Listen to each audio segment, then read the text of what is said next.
Good afternoon. My name is Krista, and I will be your conference operator today. At this time, I would like to welcome everyone to the Coinbase second quarter 2024 earnings conference call. All lines have been placed on mute to prevent any background noise. After the speaker's remarks, there will be a question and answer session. If you'd like to ask a question during that time, simply press star followed by the number 1 on your telephone keypad. If you'd like to withdraw that question, again, press star 1. Thank you. Anil Gupta, Vice President, Investor Relations, you may begin your conference. Good afternoon and welcome to the Coinbase second quarter 2024 earnings call. Joining me on today's call are Brian Armstrong, co-founder and CEO, Emily Choi, President and COO, Alicia Haas, CFO, and Paul Graywall, Chief Legal Officer. I hope you've all had the opportunity to read our shareholder letter, which was published on our investor relations website earlier today. Before we get started, I'd like to remind you that during today's call, we may make forward-looking statements. Actual results may vary materially from today's statements. Information concerning risks, uncertainties, and other factors that could cause these results to differ is included in our SEC filings. Our discussion today will also include references to certain non-GAAP financial measures. Reconciliations to the most directly comparable GAAP financial measures are provided in our shareholder letter on our investor relations website. Non-GAAP financial measures should be considered in addition to, not as a substitute for, GAAP measures. We are once again using the Say Technologies platform to enable our shareholders to ask questions, and in addition, we will take some live questions from our research analysts. And with that, I'll turn it over to Brian for opening comments. Thanks, Anil. I'm excited to share an update on our 2024 priorities. Let's start with driving regulatory clarity, given the significant progress here in Q2. First, advancing crypto legislation has emerged as a mainstream issue in Washington, D.C. StandWithCrypto.org has amassed over 1.3 million crypto advocates globally, many in swing states. And these advocates are making their voices heard as an important voting bloc. Politicians on both sides of the aisle have taken notice, and there is growing momentum to pass comprehensive crypto legislation, potentially even this year. Beyond legislation, we saw major wins both in the judicial and executive branches. The Supreme Court overturned the Chevron deference precedent in a case argued by our newest board member, Paul Clement. This case is significant for Coinbase as it removes a long-standing precedent that courts should defer to an agency's interpretation of ambiguous statutes. We see this case as a sign of Supreme Court skepticism to agency overreach, which we view as a positive overall for our industry. In the executive branch, the SEC dropped multiple investigations against the industry and also formally approved the Ethereum ETFs, which began trading last week. We are also increasingly optimistic that the next administration, whether Democrat or Republican, will be constructive on crypto. The rhetoric has shifted. To continue to advance progress on crypto policy and capitalize on this momentum, we contributed an additional $25 million to Fairshake in Q2 to help elect pro-crypto candidates. Since we went public, we have reiterated the need for regulatory clarity. Why does it matter? Well, clear rules would be a major unlock for innovation in our financial system, and it would ensure that this industry is built here in America. Many entrepreneurs and companies that want to build in the crypto space are sitting on the sidelines or going overseas until there is this clarity, given the regulation by enforcement environment. 90% of institutional investors say regulatory clarity would boost their confidence in investing more in crypto. For these reasons, Coinbase will continue to push for clear rules in the courts, in Congress, and in the November elections. While we're heavily invested in driving clarity in the US and abroad, the vast majority of our resources, time, and attention as a company is focused on building great products. So let's talk about how we're driving utility. To bring 1 billion people on-chain, crypto transactions need to be cheap and fast, and it needs to be so easy to use that people don't even know they're using crypto. We're investing on the frontier to make crypto seamless for both consumers and developers. Most of the building blocks for utility, like payments, are now here. Layer 2s, like Base, enable 1 second, 1 cent global transactions, and it's here today. Stablecoins, like USDC, enable global transfer and settlement in dollar terms today. And smart wallets offer seamless onboarding, so users no longer need to remember 12-word passphrases. In short, the components are coming together for us to see more and more global transaction flow on crypto rails. And I'm excited to report that we're now seeing almost $20 billion per week in USDC transaction volume on Base. We're also seeing startups build on-chain versions of major Web 2 apps like Spotify, Instagram, YouTube, and X. Building new versions of these applications on-chain gives creators new ways to monetize and remix content while fully controlling their own data. This is the vision for the future of the internet, commonly called Web 3. Coinbase Developer Platform, or CDP for short, is our developer product similar to what AWS did for the internet, which we believe will help more on-chain apps be created by offering developers best-in-class tools. Last but not least, let's move to how we're driving revenue. Q2 was another strong quarter, and it was our 6th consecutive quarter of a positive adjusted EBITDA. Subscription and services revenue reached an all-time high, with transaction revenue declining versus Q1. Coinbase is now an all-weather company with increasingly diversified revenue streams, and I'm proud of our discipline managing expenses. In closing, Q2 was another great quarter across the board. Whether the market is up or down, we're driving the industry forward, building more predictable revenue streams and creating long-term shareholder value. Now I'll pass it over to Alicia for a more detailed view of our Q2 financials. Thanks, Brian. Our Q2 results reflect our continued revenue diversification and execution on our goal to generate positive adjusted EBITDA in all market conditions. Total revenue was $1.4 billion. Our expenses were within the outlook ranges we provided last quarter, and adjusted EBITDA was $596 million. Further, we strengthened our balance sheet to $7.8 billion in USD resources. With that, let's dive into the Q2 details, starting with transaction revenue. Total spot trading volume declined 28% quarter over quarter, driven primarily by lower crypto asset volatility. Our total transaction revenue was $781 million, down 27% quarter over quarter. I want to note to you that our transaction revenue benefited from growth in derivatives and Coinbase Wallet trading fees, where we do not report trading volume associated with these two revenue streams. We were happy to turn on fees in Coinbase Wallet in Q2, following the favorable court ruling on Wallet in our motion to dismiss. Our other transaction revenue was down 6% quarter over quarter. We were able to significantly reduce base fees in the quarter, which, as Brian mentioned, helped drive 300% quarter over quarter growth in the number of transactions on base. Turning to subscription and services revenue. As I mentioned in my opening, we were pleased to further diversify our revenue in Q2, and subscription and services revenue grew 17% quarter over quarter to $599 million. We saw growth across the board, but it was primarily driven by stablecoin revenue and blockchain rewards revenue. We note in our letter that our blockchain rewards revenue benefited from a one-time $8 million validator reward. We're also pleased to see continued growth with Coinbase One. Moving to expenses. Our total operating expenses were $1.1 billion, which were up $229 million quarter over quarter. Three drivers contributed to this growth. First, a $117 million quarter over quarter change in our gain loss on operational crypto.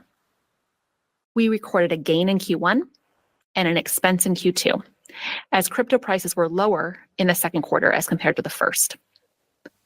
Second, we saw a $67 million quarter over quarter increase in our variable sales and marketing expenses, higher USDC reward payouts driven by higher on-platform balances, and higher performance marketing spend driven by attractive marketing conditions. Beginning in late Q1, we've seen more marketing opportunities that meet our investment criteria. We take a disciplined approach to balancing marketing investments with growth. We have clear guardrails in place that ensure the vast majority of our non-brand marketing spend pays back within 1 year. The third driver of the expense increase was a $26 million quarter over quarter increase in policy spend in support of driving regulatory clarity. All policy spend is now recorded in general and administrative expenses as we view them ongoing, and we have updated prior periods accordingly. Despite our sequential decline in revenue, our profitability was solid in the second quarter. Net income was $36 million and was impacted by a $319 million in pre-tax crypto asset losses associated with our investment portfolio. The vast majority of these were unrealized. These losses represented a $248 million after-tax expense. Our adjusted EBITDA was $596 million, and our balance sheet remains strong as we ended the second quarter with $7.8 billion in USD resources, up $733 million quarter over quarter. Finally, a few callouts on our outlook for the third quarter. First, our subscription and services outlook reflects some modest headwinds as we go into the third quarter. This is primarily due to the July Ethereum price declining about 3% as compared to the Q2 average, our expectations of a September interest rate cut, some increases in expenses related to USDC as we work to drive global adoption of USDC as the most compliant stablecoin, and the one-time $8 million blockchain reward benefit I mentioned earlier. We're going to work hard to grow native units to try and offset these headwinds. However, our range has been updated to capture this market environment. Second, we plan to further grow our variable marketing spend in Q3. Variable marketing expenses can fluctuate widely quarter to quarter depending on factors like the on-platform USDC balance, the overall market conditions, and the number of available marketing opportunities that meet our customer cost of acquisition targets. Our outlook range is wider than we provided historically, and it reflects the range of possibilities we see. Last, while we are expanding variable expenses to meet evolving market conditions, we also expect to prudently increase headcount throughout the rest of the year, primarily to support our product and international expansion efforts and to strengthen our product foundations and quality. We remain focused on managing our fixed expenses closely and believe these investments will support continued revenue diversification and product quality. With that, let's go to questions. Thanks, Alicia. So we'll take the first three questions that were the most voted upon from the Say platform, and then we'll take some live questions from the analysts. The first question is, how does Coinbase view the potential impact of Base's partnerships with companies such as Stripe and Shopify, as well as the impact of the newly launched smart wallet on increasing crypto adoption? Brian? Yeah, so our whole goal here is to try to shift crypto to power more and more utility, and not just be an asset class that people buy and trade, hoping it'll go up in value, although that's going to be a big business for us for a long time. But if we're ultimately going to achieve the potential of this, we need to get 1 billion people or more on chain who can benefit from this update to the financial system to bring more economic freedom to the world. So to do that, there's some foundational building blocks. We need to make all crypto transactions fast and cheap, ideally under 1 second and 1 cent to send a transaction anywhere in the world. And we've now achieved that with Base. We also need to make crypto a lot easier to use to get 1 billion or more people. Not everyone in the world knows the technical details, nor should they have to know the technical details of crypto. And so we're making a lot of efforts in that direction to make it easier. I mean, one example of this was mentioned in the question, our smart wallet launch. So it solves one of the biggest pain points in crypto. Previously, to get onboarded to a self-custodial wallet required you to have a 12-word passphrase. People had to write this down or save it somewhere. Sometimes they would lose it or not store it securely. With smart wallets, people can now onboard just using what are called passkeys. And typically, it's a biometric, like a thumbprint on a mobile device. And there's nothing they have to remember. It's secure. It's fast. They're onboarded in a few seconds. So it's a great example of getting onboarding solved. Now, if you take Base, smart wallets, USDC, which is a stablecoin that meets with the MiCA compliance in Europe and is trusted, you start to see some of the building blocks coming together where we can really start to drive that utility. And of course, partnering with some of the biggest companies out there to integrate crypto rails is a huge piece of that as well. So 2 of them were mentioned in the question. We're going to continue to try to partner with every fintech, every bank, every neobank, even more traditional companies to try to integrate crypto into every part of the global financial system. That's how we're really going to update the financial system, and we'll do more and more partnerships. All right, second question, which says, first of all, thank you for all the community support for things like Stand with Crypto. What else is being done to support better regulation in the industry, and how can we as shareholders help? Brian? Yeah, well, first, thanks for the shout out on standwithcrypto.org. If anybody hasn't signed up there, I'd encourage you to do it. Invite your friends. It's a organization that we were proud to donate to that's helping educate voters. And there's 52 million Americans, 400 million-ish people globally that have used crypto now. It's important that in democracies around the world that we help folks get educated on different candidates and give them the tools to help support. So, on standwithcrypto.org, and specifically, you can call and email your representatives, see what their position, their voting record is on different crypto bills that have come up. You can donate to pro-crypto candidates. You can also, most importantly, probably just make sure you're registered to vote and get educated on those different candidates. Now, Stand with Crypto is great, but it's just one pillar really of the different efforts going on in the industry. Of course, we're pursuing clarity on the rules in the courts, and we have our court case going on there, which we hope will create good case law. There's lots of other pieces to that in terms of getting FOIA requests answered, shining a light on some of the activity that may have been happening there. Even, we have oral arguments going forward in the Third Circuit to press the SEC on doing rulemaking following the Administrative Procedures Act. So there's a variety of things going on in the courts, which we think will help create good case law. In Congress, also, we're seeing bipartisan legislation have a path forward. There's real energy now in the Senate, taking up the strong bipartisan majority that got passed in the House with the FIT 21 bill. The Senate is now working on their own version of that, so we're optimistic to see more progress there. So these are all, and of course, Fairshake is an organization that we were proud to donate to that's helping elect pro-crypto candidates. So these are all things that can contribute to the cause here.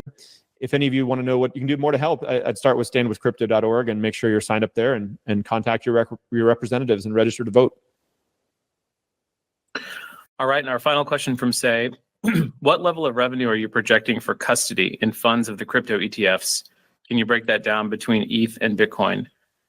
Additionally, what types of revenue are you projecting for the base chain? Alicia? Thanks for that.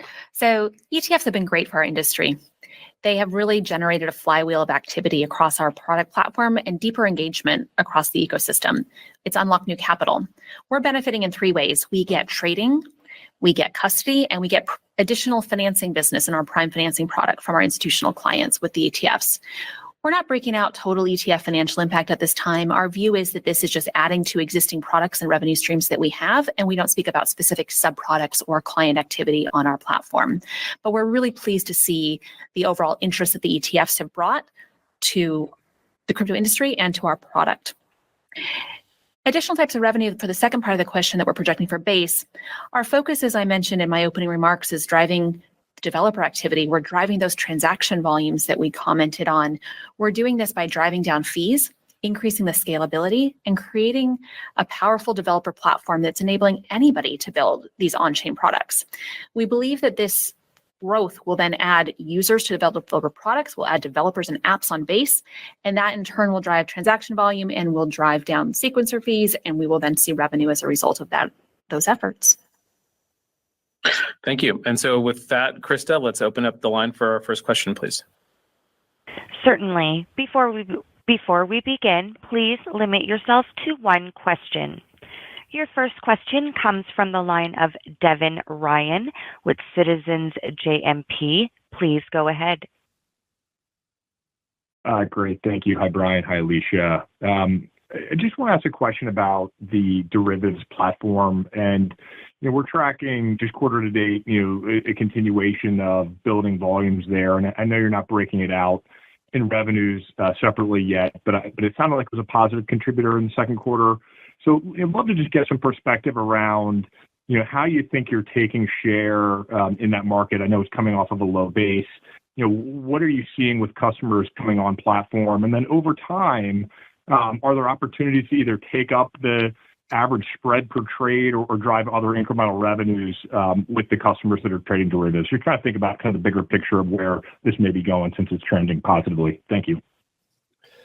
Yeah, so I'll start off and then maybe I'll hand over to you, Alicia, on some of the margin questions. So just zooming out, derivatives is about 75% of all crypto trading activity by volume. And so it is the majority of trading volume. Now, the take rates are lower on it, but it's really a key part of the market overall. And so I'm really glad that we are now in market, both in the US with Coinbase financial markets, and then internationally with our international exchange as well. So primary goal at this point, building liquidity, adding users, growing share. We had some really good wins in Q2. In the US, Coinbase Advanced, we were able to expand to include more contracts there. We were the first platform to offer margin to crypto futures for a handful of different assets, for instance. We've also been adding, actually for Coinbase Financial Market, we've been adding some real world assets as well, like gold and oil commodities futures, which was pretty cool. We were able to operate that all under the same license. For Coinbase International Exchange, we also expanded our asset coverage quite a lot in Q2. We added 25 additional perpetual futures contracts. The volume has been really good today, actually, on Coinbase International Exchange. So you can check that out at international.coinbase.com. So we're just building on this momentum, building the features that our customers want and need. And then there's a MiFID license that we acquired earlier this year, when we're expecting that to close in 2024. That will allow us to unlock derivatives in 20 or more EU markets. That's a pretty big deal. And so you can kind of just see Coinbase following this path of, we're not always first to market, but we do it the right way. We do it the compliant way, the secure, trusted way. And so we're the trusted counterparty that many of these folks have been waiting for to enter the market. And I think that's going to pay off as a really good long-term strategy. Alicia, anything you want to add?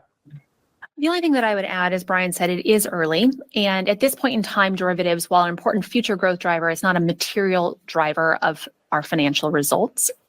What I wanted to comment on in Q2, though, is because we do report revenue associated with derivatives, but not volume, what you can see is then a beginning disconnect between the revenue and the volume that we report, which is spot. And so the growth rates of those two, or the change, you need to understand that there's a disconnect between numerator and denominator when you may calculate blended average fees for our platform. So that was the important message that I wanted to communicate in the quarter. As we grow, as we really close these product gaps and expand to these countries where we can market, as Brian said, we're optimistic that this becomes a bigger component of our revenue, in which we would break out more details and give you more transparency on the results in our future financial filings. Your next question comes from the line of Ken Worthington with JP Morgan. Please go ahead. Hi, good afternoon. Thanks for taking my question. So Coinbase continues to promote USDC. To what extent is MiCA really a game changer in Europe for USDC? And to what extent would you expect to see a migration now out of, say, Tether into USDC, not just inside Europe, but maybe globally, given the credibility USDC gets from this framework? And then if we think about the use cases for DC being sort of threefold, building digital asset trading, DeFi, and dollarization, where does Coinbase see the biggest potential to drive USDC adoption, both near term and over time?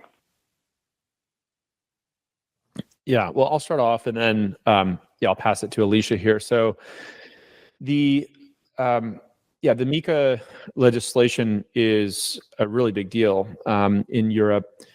As far as we know, USDC is the first MiCA compliant stablecoin. And so the exact implications of that and how the regulators will view other stablecoins in Europe, we don't know, but it's the first compliant one, and that's a very important step. So we're bullish on this. I think that having just a trusted stablecoin is a huge deal. It's allowing people to actually use crypto rails for ordinary transactions, earning a living, paying for food, transportation, housing, and engaging in these new kinds of Web3 and DeFi applications. Having something that is not just a store of value, but it's actually a medium of exchange is really powerful. So I think it's a big deal. Alicia, anything you want to add? I would just come back to the building blocks that we're putting in place is setting a strong foundation for future growth and adoption. So as Brian said, we're getting the regulatory licenses that will enable us to scale globally. We now have a very transparent stablecoin. We have Base, which is offering fast, cheap transactions. We have smart wallets. And so all of these building blocks together really set a stage where we can grow off of a very important foundation. And we're seeing this impact on our financials already, where USDC has become the fastest growing stablecoin, faster than other major competitors, with market cap is up 30% year to date. Our average on platform balances increased 50% quarter over quarter. And we're starting to see, as Brian mentioned in his opening comments, over the recent weeks, 20 billion of transaction volume on USDC on Base. So the foundation is set. We're excited where this can go, but MiCA has been a critical unlock because as we think about growing USDC to be a global compliant stablecoin, we have a really strong foundation that we're now able to build from. Your next question comes from the line of Benjamin Budish with Barclays. Please go ahead. Hi, good evening, and thanks for taking the question. I was wondering if you could give us an update on your balance sheet strategy. We noticed the cash build continues to really grow, and it seems like with the business generating cash and the spending really kind of ramped down from a few years ago, there may not be as much of a need for it. So any update there? And then kind of along the same lines, you've been generating now a lot of your gross profit from interest income, and just curious if there's any thoughts around the hedging strategy should rates start to come down. What's your kind of philosophy there? Thank you. Thanks for those questions. Yes, we're really pleased with the balance sheet strength. We are using cash, as we've mentioned, in our prime financing business. A large amount of that cash was used to support the ETF launches in Q1 and Q2 with the Bitcoin ETF and now hopefully the Ethereum ETF, where you can see a lot of day-to-day or week-to-week volatility of those loan balances. We did grow prime financing fees within the quarter, and so you can see while the balance at the end of the quarter was down versus end of Q2, we saw growth intra-quarter for those balances. So using our cash to support our products is a primary use case for us. We also, as we shared when we did the convert raise in Q1, that we would be paying off the 2026 convert. And so some of that cash is already pegged for a future payment of the 2026 convert on the balance sheet, which will bring down the cash balance at that time. We also maintain a strong balance sheet so we can be opportunistic as we look for other investment opportunities, both organic and inorganic across the world. And that is something that has been core to our strategy to do tuck-in acquisitions or growth acquisitions when those opportunities present themselves to us. And so we think of it as just building opportunistic capital for us to enable that we can be ready for all markets and opportunities that present themselves. And secondly, on the comment around interest income, we obviously did benefit from the interest rates with USDC over the past year. We are prepared, as I mentioned in my remarks, for rate declines. Our goal is to continue to grow native units around USDC and use cases to offset that. And we've also explored various hedging. We are not the issuer of USDC and managing the reserves on that balance. And so I can't speak to that strategy specifically. Your next question comes from the line of Owen Lau with Oppenheimer. Please go ahead. Good afternoon, and thank you for taking my question. Could you please talk about the recent retail engagement and how does it compare to earlier this year and the last bull run back in 2021? How much of them have come back? And also, Mt. Gox has started the repayments in July. Do you see some of these creditors coming back and re-enter this space? Thanks.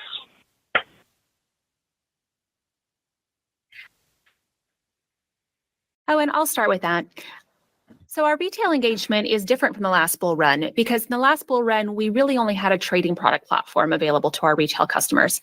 Today, we offer staking for customers. We have USDC rewards. We have more products within Wallet and our smart wallet that we just launched to engage users in a breadth of DeFi applications as well. And so we are seeing our retail engagement now expand in many different ways where we have different customers behaving in different ways on the platform than we saw in prior cycles. What we see as consistent is that retail traders specifically who are coming on the platform to buy or sell crypto behave very in line with prior volatility. And so volatility patterns mirror this cycle compared to prior cycles. But the deeper engagement is with the breadth of the portfolio that we now have. Your next question comes from the line of Mike Colonnese with H.C. Wainwright. Please go ahead. Hi, good afternoon. Thank you for taking my question. Can you provide an update on your strategy and potential product roadmap for Coinbase Asset Management and really how you guys are thinking about that in the context of an improving political environment in the upcoming elections and how that can really influence both the timing and types of products you decide to roll out here? Thank you. Yeah, I can start on that, and if anybody wants to jump in, feel free. So currently, Coinbase Asset Management has been a really good offering for our institutional customers who want to have different strategies really to access the crypto markets and package those up into really easy to use products. I think your question kind of alluded to the policy environment, and we don't know exactly what will happen over the next year on that, but I do think we'd ultimately like to see a path where we could start to get index funds, retail products in the crypto space that was going to require some a different policy environment where we can get some of those things approved. But personally, I'd love to see like a Coinbase 500, sort of similar to the S&P 500, a market cap weighted index that retail could participate in. I think these things could be really beneficial, but it's too early at this moment. I don't see any path to do it in the near term, and so we're going to keep pushing on that one over time with our policy efforts. Your next question comes from the line of Joseph Van with Canaccord Genuity. Please go ahead. Hey, everyone. Thanks for taking my question this afternoon. Maybe this one's for Brian. If we do get some crypto legislation, clearly a positive for the industry and might be a green light for, big TradFi players to enter the space in a bigger way.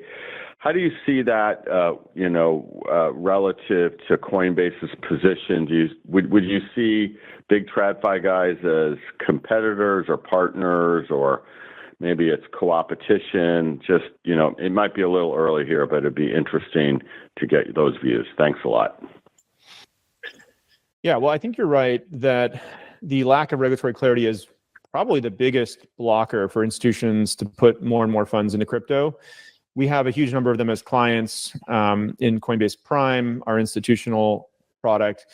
And when I meet with them, they'll often say, oh, we've got, 1 or 2 or 3% of their funds in some portfolio and they're holding in crypto. And I ask them, well, what would it take for it to be 10, 20, 30? And they all say regulatory clarity. So I think getting these new pools of capital unlocked, it would be certainly a huge step in that direction. And by the way, the ETFs have been a portion of that unlock already, right? The Bitcoin ETFs and Ethereum ETFs did get approved. We saw new pools of capital open up from that.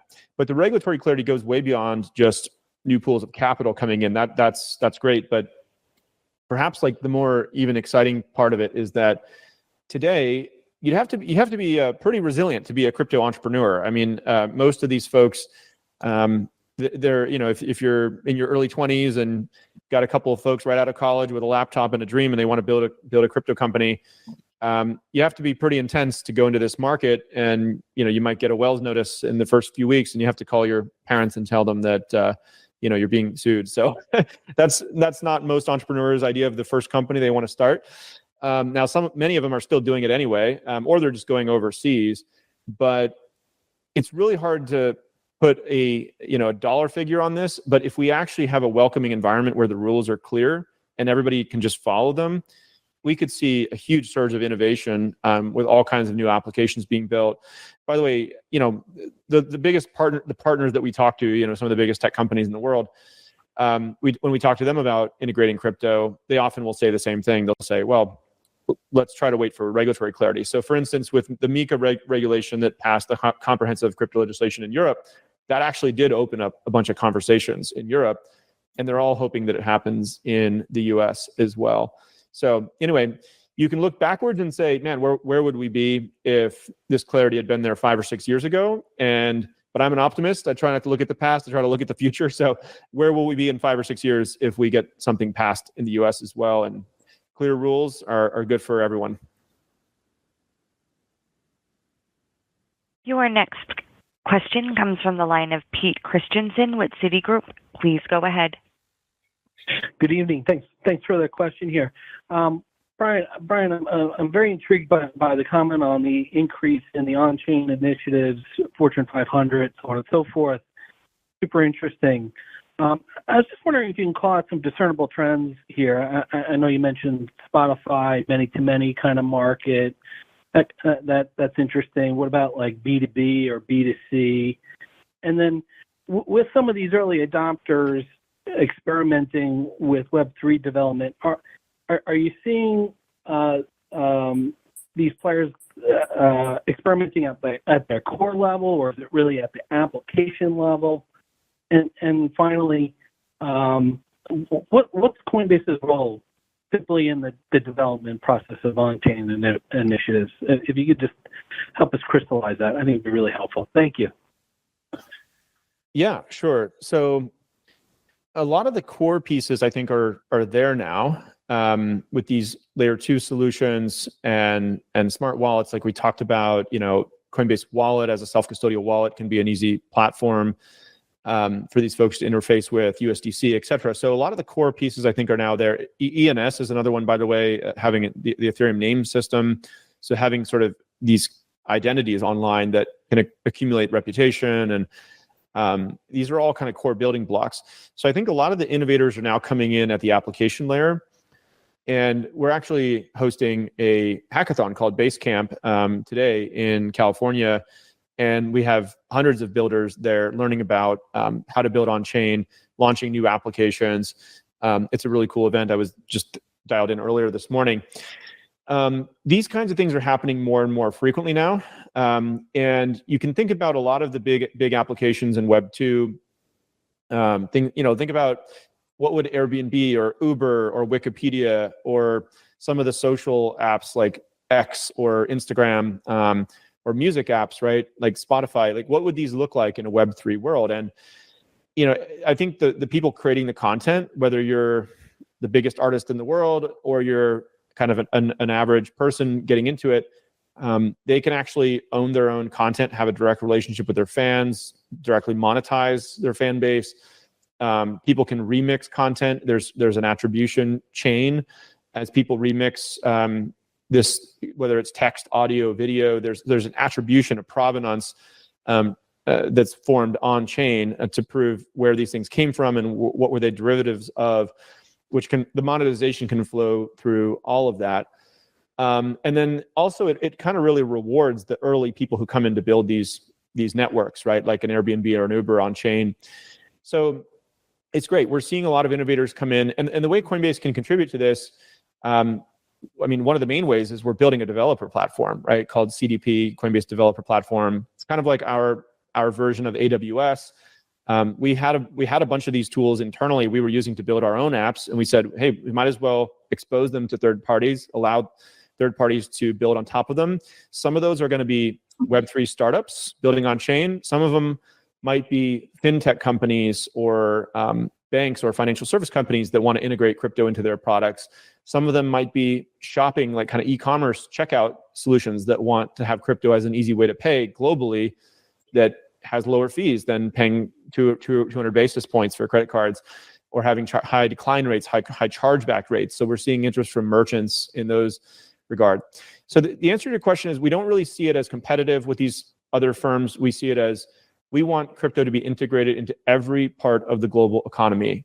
Every commerce solution, every payroll solution, every bank, every fintech, every neobank in every emerging market around the world, every cash pickup location.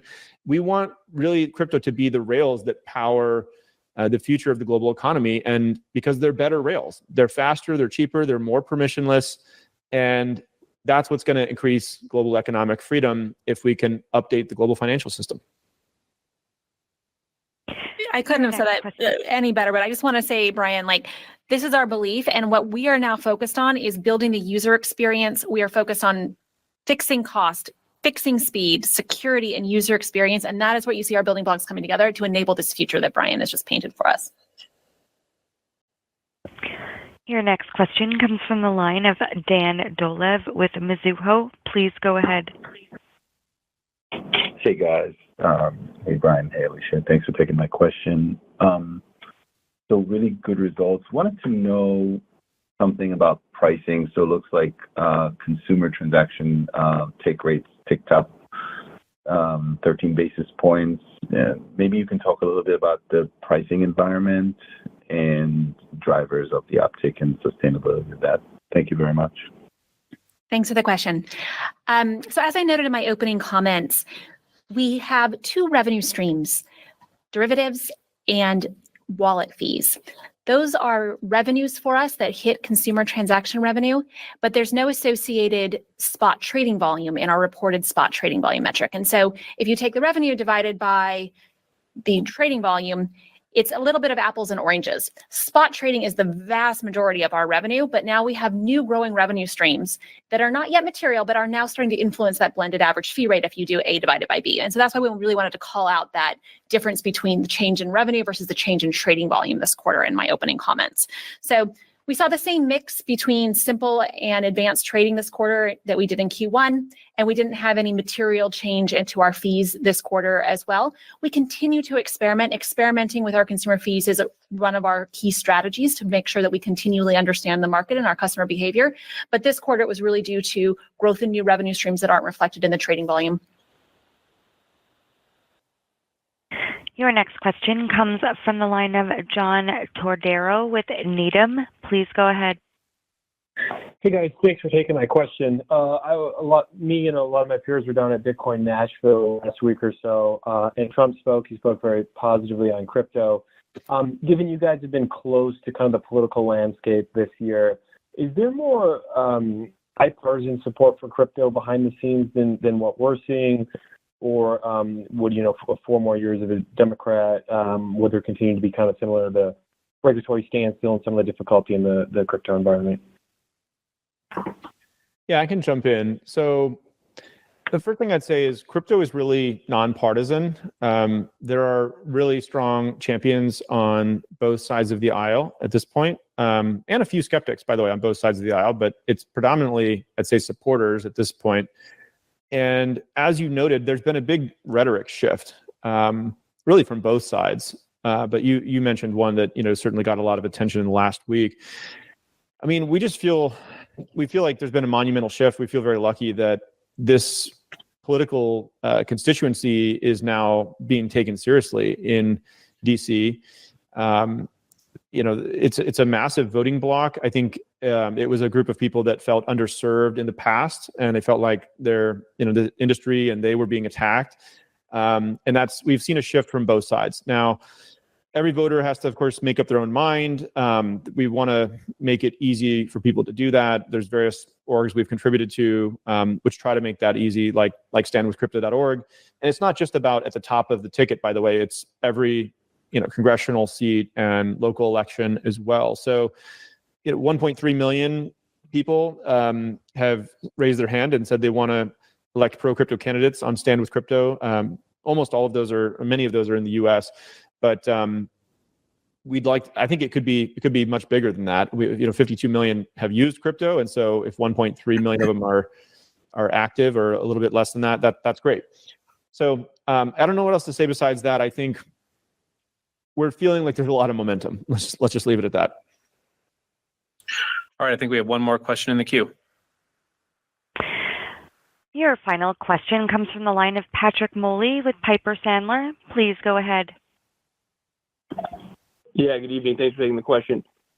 Brian, in your prepared remarks, you said that you expected a little bit of a headcount increase in the back half of this year. I was hoping you could just elaborate on those comments and maybe help us understand how you're thinking about an appropriate headcount, and maybe just comment a little bit more on where you expect that growth to come from.